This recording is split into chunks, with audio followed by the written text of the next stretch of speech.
I'm a big proponent of always carrying a flashlight on my person. That said, a lot of people argue that a phone is a suitable alternative. I hate to break it to you, but your phone is like a Swiss Army knife. It can certainly do a lot of things, and yet it can't do any of them particularly well. Welcome back to another video. If you're new here, my name is Theo, and today I'll be taking a look at the TIP2 from Nitecore. In the interest of not wasting anybody's time, this quote-unquote keychain flashlight is more like a phone amongst keychain flashlights. Overall, it has decent specs, but it tries to be too many things, and ultimately it falls short as a result in practical use. In this video, I'll be breaking down the why, both the good and the bad, and whether I think this keychain flashlight is ultimately worth it. Be sure to hit that like button and to subscribe for future content if you haven't already. Okay, to start on a positive note, the performance on this guy is pretty darn good. Nitcore is very good about mode spacing, and they generally keep up spec-wise. Okay, and this here is the Nitecore TIP. So yeah, as you can see, a very broad beam, which is pretty much ideal for a keychain flashlight. This is on the medium setting, I want to say. There is your high.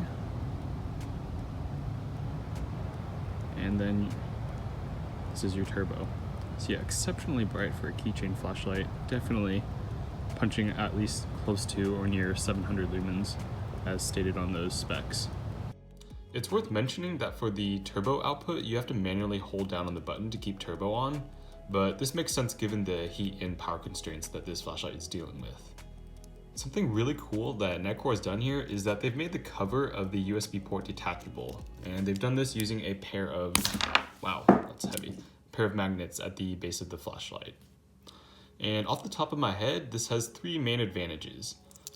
First, you can obviously attach the flashlight to something metal while you're working as a utility device. Second, if you're running the flashlight on something like a keychain, you can utilize this feature as sort of a quick detach mechanism, so you're not lugging your keys around when you're using the flashlight. And finally, most flashlights use a piece of rubber to protect the USB port, like this one has here.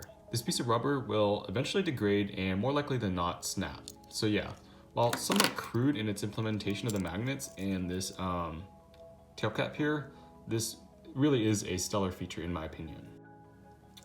Now, tragically, this is where things start to fall apart for the TIP2. Nitcore includes a snap-on clip that you can see here.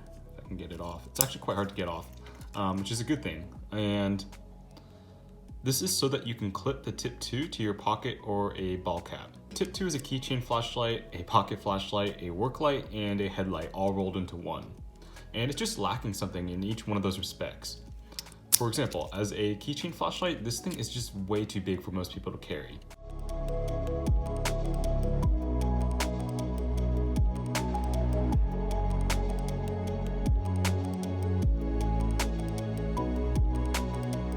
So yeah, not exactly ideal on a keychain in any respects. And if you put your keys in your pocket with this flashlight, it's going to be downright painful. There's many smaller lights on the market that are more apt for keychain carry. And with the snap-on clip, I'd honestly argue that the TIP2 is probably better as a pocket light than a keychain flashlight like Nitcore is marketing it as. The next thing very wrong with this flashlight is the 2-second delay in the user interface. Turbo can be accessed almost instantaneously by holding down this button here. So yeah, no problems with that, and it's not a big deal at all. The big deal here is accessing the moonlight. So this is done by holding down this button here for 2 seconds. And there you have your moonlight. While it might not feel like long if you're just playing with the flashlight like I am right now, trust me, it becomes very annoying in actual use. Okay, quick comparison time. This here is the Nitcore Tiny. As you can see, it's a lot smaller than the TIP2, but it also has the exact same user interface. We hold down and then Insta Turbo. The 2-second delay is necessary on the Tiny because the buttons are adjacent to the body of the flashlight. And even then, the Tiny still suffers from accidental activation. This thing is turned on in my pocket many, many times. But none of this is a concern with the TIP2. Because the buttons are on the side and protected by the snap-on clip, it's virtually impossible to accidentally activate the TIP2 in your pocket. Now don't get me wrong, this is still a decent UI, but it's severely hampered by the 2-second delay. Alright, let's talk about conclusions. At $45, there are much better keychain flashlights for the money.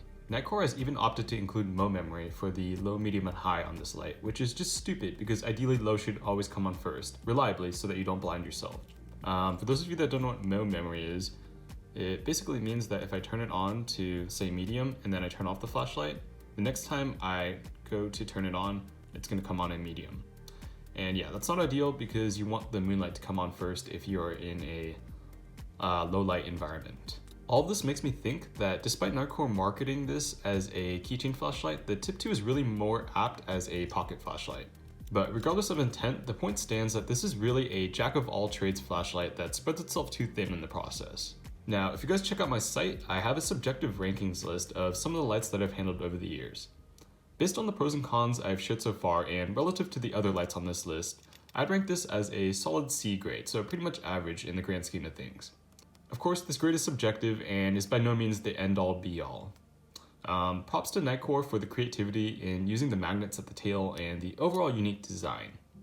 Hopefully you guys have found this review informative, and be sure to let me know what you think about this flashlight in the comments. Peace out.